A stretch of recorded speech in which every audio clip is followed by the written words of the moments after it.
What happened to the Fighting Nerds? The Fighting Nerds tried to take the leap this year, and unfortunately, they went 0-4. Starting with Carlos Prates in April, he took the first lead for the Fighting Nerds, taking on Garry, and got absolutely outclassed. Granted, he almost pulled it off last minute, but came up short.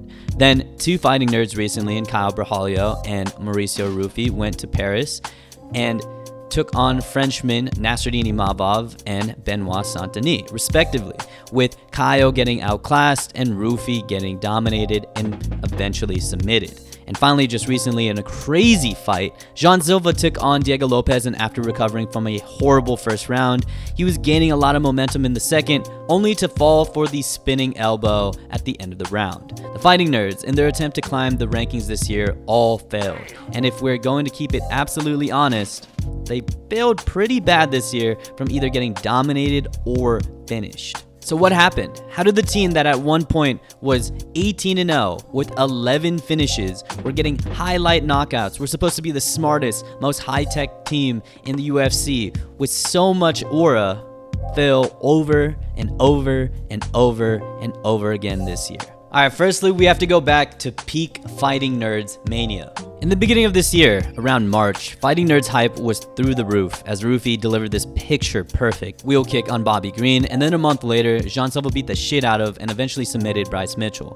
Everyone was talking about how dangerous this team was, and everyone was wearing these glasses. So with this team generating so much hype from all sorts of weight classes, Dana was licking his lips trying to get these guys up the rankings as soon as possible. See, the way Dana White creates stars is by leapfrogging guys through the rankings. A good example of this is Khamzat Chimaev and Sean O'Malley.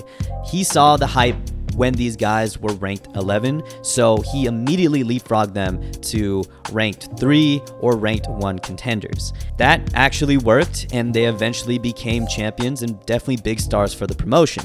But sometimes this leapfrogging doesn't work out, like in the case of Benoit Saint-Denis versus Dustin Poirier, where the number 12th ranked at the time contender Benoit Saint-Denis was taking on Dustin Poirier, who was ranked number 3. And well, this time that leapfrogging didn't work out. So with the Fighting Nerds, Dana White intended to do the same, and ironically, Benoit Saint-Denis and other longtime contenders stopped the hype train to each nerd. So now we have to ask the question, do these fights have anything in common? Was there one reason why the Fighting Nerds failed in each one of these fights when Dana White tried to leapfrog them? Starting off with Carlos Prates, honestly, I think most people could predict this fight pretty easily, as on paper, this was the classic deep bag, super skilled, all-around fighter versus a one-punch knockout striker, and it went pretty much how usually these fights go.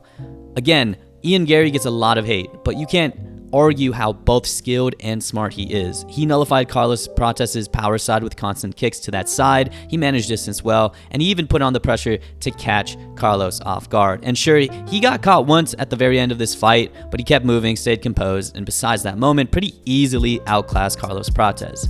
And for this one, I don't really think there were any possible adjustments to make for Carlos Prates here. To beat Garry, you can't just rely on your one-punch knockout power. A guy like Garry is just way too smart to get caught, or at least caught and get finished, and I don't think Carlos Prates could have changed his style or had a bag to keep up with Garry. Best he could do is maybe find his opening better and not rely on that one shot and rather focus on winning the round. But again, unless Prates turned into Shavkat Rakhmonov here, there was not much him and his team could realistically do with his skill set.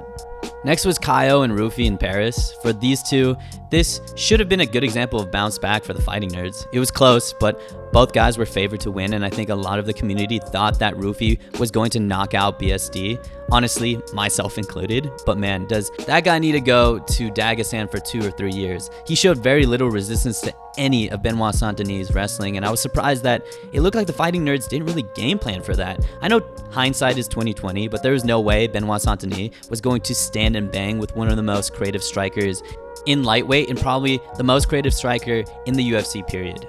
People forget, man, Benoit Saint-Denis is a marauder when he's grappling.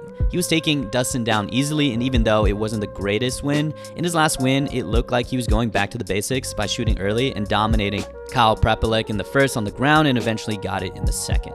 Now, going into the Ruffy fight, it doesn't seem like the team accounted for such a grappling-heavy approach from Benoit Saint-Denis, as Ruffy was ragdolled like a Khamzat opponent. I will give Ruffy credit in that he did get out of some really bad positions using some good jiu-jitsu, but again, that dude could not keep up with the dominant wrestling, and his jiu-jitsu would run out in the second.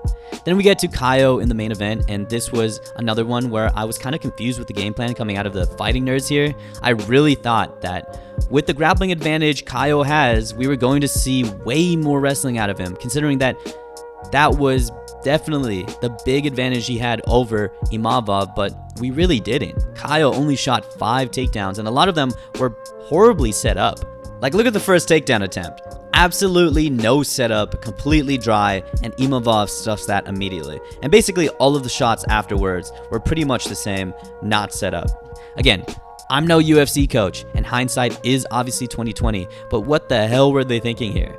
Kaio only shot 5 times, and most of them, if not all of them, were half-assed, and I was really expecting Kaio to wrestle like Merab by setting the shots up with his striking, but instead fell into Imavov's trap of trying to keep up with him, and it led to Imavov running laps with his speed advantage around Kaio and getting the easy decision. I hate to say it, but I think the Kaio and Ruffy losses really come down to preparation and game plan.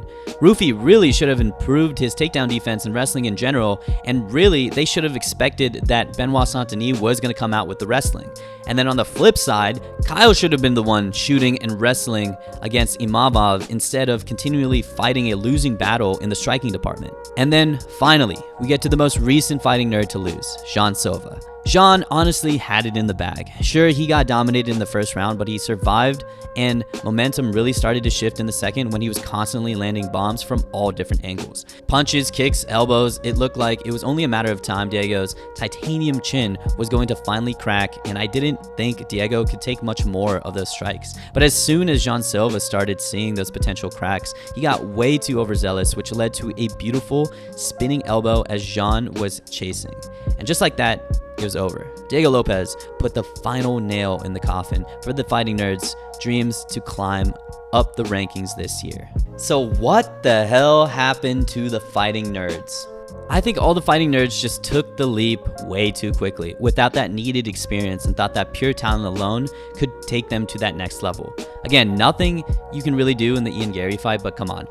The Ruffy fight and the Kaio fight would have been a lot closer had they not just relied on their talent and usually how they fight and game planned a little more different. And then for Jean Silva, he definitely still has the tools to beat Diego Lopez. He just didn't have that experience and poise to stay controlled and not get emotional. I think it's absolutely over for the Fighting Nerds.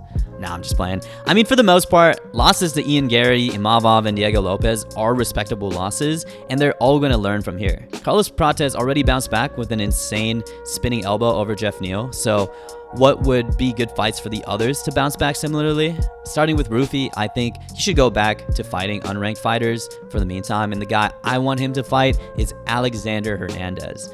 This guy has been on a tear, knocking out Chase Hooper and then knocking out Diego Ferreira on the same card as Lopez and Silva. That would be an absolute banger between two highly dangerous strikers, and Ruffy can either defend his ranking at top 15, or we could see somebody new and exciting in Alexander Hernandez in the top 15.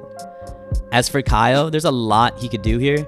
If he really wants to try to get back to title contention immediately, Fluffy just had to pull out of his fight against RDR, and when Fluffy recovers, I would imagine Kaio would also recover by then. And this would be a banger between two top middleweights, but another really tough one for Kaio where he could lose again. Kaio could take Izzy, which at Izzy's age could be very winnable for Kaio, but with a lot of names in middleweight, Kaio has a lot of options. Then finally we have Jean Silva, who I really hope takes on Josh Emmett in the next one. Two stocky, bald power strikers with similar builds going at it. And of course, this would be a very winnable fight for Jean Silva, which could lead to a resurgence for him, especially if he gets that highlight KO. Anyways, what do you guys think about the Fighting Nerds right now? Will they bounce back from this terrible year they had, or will they stay just contenders and never get to championship contention or ever become champions? I'd like to hear your guys' thoughts on who they should be fighting next to try to get that bounce back. And again, anyways, thank you guys for watching, always supporting. I'll see you in the next one. Peace.